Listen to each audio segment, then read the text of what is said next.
Greetings players and welcome back to a new video. In today's video I will present you a new deck tech from MKM which sees Gleaming Geardrake as commander. This deck is a commander-centric deck with a Voltron sub-team that require an high artifacts demand. But without further ado, let's jump right into it with the commander analysis. Gleaming Geardrake is a Nitset drop 2, 1/1 artifact creature with flying. Whenever Gleaming Geardrake enters the battlefield, investigate. Whenever you sacrifice an artifact, put a +1/+1 counter on Gleaming Geardrake. It's a truly strong creature because it has evasion, is a low cost, and brings already a clue token that can be sacrificed to draw and most importantly pump this commander up. In fact, the second part of the effect of Gleaming Geardrake is truly strong and our deck will revolve a lot around it.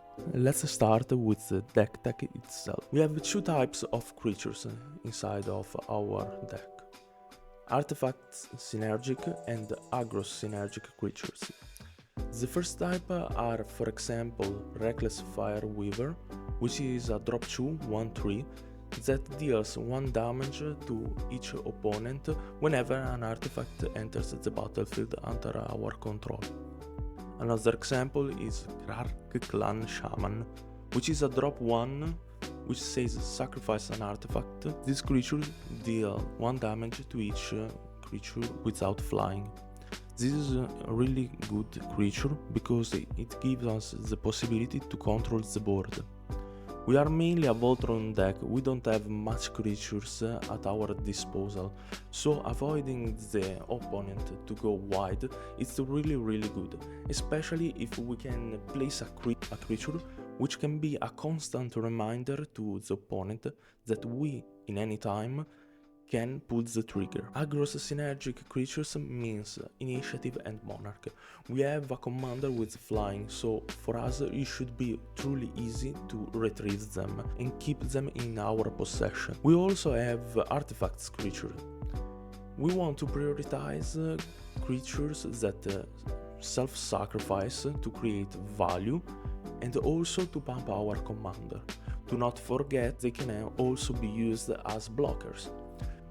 Scrappling can be a wonderful drop 1, which gives us the possibility in turn 2 or turn 3 to have a really big commander for a really cheap drop.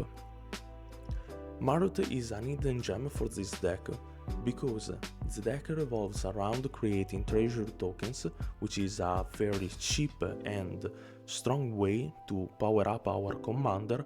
Marut gives us the possibility to utilize them to cast Marut and also replenish our treasure tokens base due to his effect. Let's now see the artifact more in general. We have mainly self-sacrificing artifacts, like Welding Jar, Ether Spell Bomb, Mnemonic Sphere. Those can be cheap buffer for our commander. They also generate a ton of value. For example, Welding Jar give us the possibility to regenerate our commander. Mnemonic Spheres give us the possibility to draw cards. Expedition Map gives us the possibility to take off a land from our library. Ether Spellbomb, on the other side, gives us the possibility to control a bit more the board. On top of these artifacts, we even have Voltron artifacts. As I said before, this is a Voltron deck, so we want to have artifacts that guide us towards that direction. We want to prioritize two types of equipments. The first type of equipment provide us treasure tokens, so a passive buffer for our commander. Meanwhile, the other type of equipment give us important keywords for our commander. For example, Beamtam Beatstick is a perfect example of both. It gives us +1/+0 and menace, so having a flying menace creature is really hard to block. On the other hand, it also provides us treasure tokens when the creature connects, so it's really strong.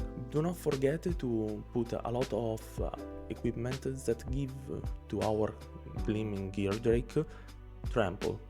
For example, I have in this presentation placed Vorrak Battlehorns. It gives trample to our commander, and also it can't be blocked by more than one creature. It will hardly be blocked. Quick Draw Dagger is an example of other important keywords to avoid our commander to get destroyed from Flying Death Toucher. We want to avoid all our efforts to go in vain. So giving our commander first strike can be a good evasion in some cases. The enchantments inside the deck are not many, they are just 2, but they are really good. The first one is Sticky Finger, a Voltron enchantment, which gives menace and creates treasure tokens when our creature connects. Meanwhile, the other one, Fall from Favor, gives us Monarch, and it can be really good if the opponent is playing a commander-centric deck. This way we can try to neutralize his commander, meanwhile we keep on our momentum. Starting from draw spells, we want spells that can replenish our hand, but also we want spells that can create value for commander and synergize with artifacts.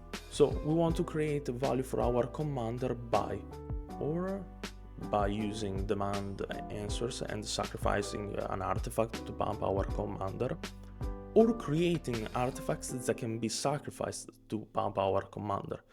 For example, Big Score and Seize the Spoils are perfect for this issue. On top of that, we want even cards that can synergize with artifacts like Artificer's Epiphany, which will not make us discard a card because we control an artifact. Other type of spells that we have in our deck are combat tricks, or quote-unquote combat tricks, because they are not really combat tricks. They are more ways to buff our commander base stats and avoiding it to get pinged.